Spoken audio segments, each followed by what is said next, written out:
J'ai jamais entendu une explosion aussi violente de toute ma vie. L'ampleur des dégâts est impressionnante. La rue est couverte de débris projetés jusqu'à plusieurs dizaines de mètres de l'autre côté de la route. 150 personnes ont dû être évacuées, une centaine de pompiers dépêchés sur place. Comme une bombe. Comme une bombe. Comme une bombe. Il a éclaté toutes les vitres. L'explosion s'est produite en plein milieu de la nuit.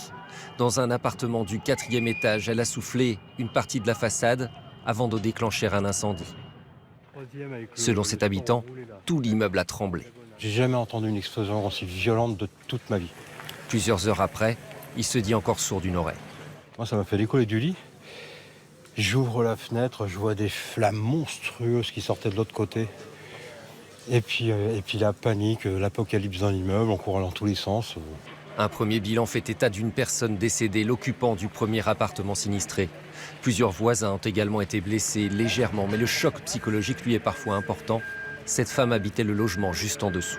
Tout est tombé sur nous et puis on a senti de la fumée qui montait, on ne savait pas ce qui se passait. On était par terre, on est sortis, ils étaient en caleçon, mes enfants, pieds nus, j'avais pas d'habits, c'est dur. Tout à l'heure, avec l'aide des pompiers, des habitants ont pu aller récupérer quelques affaires. Une fuite de gaz serait à l'origine de l'explosion. Une enquête est en cours pour en déterminer la cause.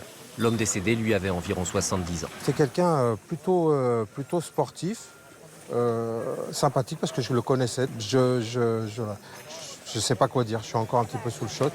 Ce midi, les inquiétudes sur la solidité du bâtiment ont été levées selon la préfecture et la moitié des occupants devraient pouvoir réintégrer leur appartement dans la journée.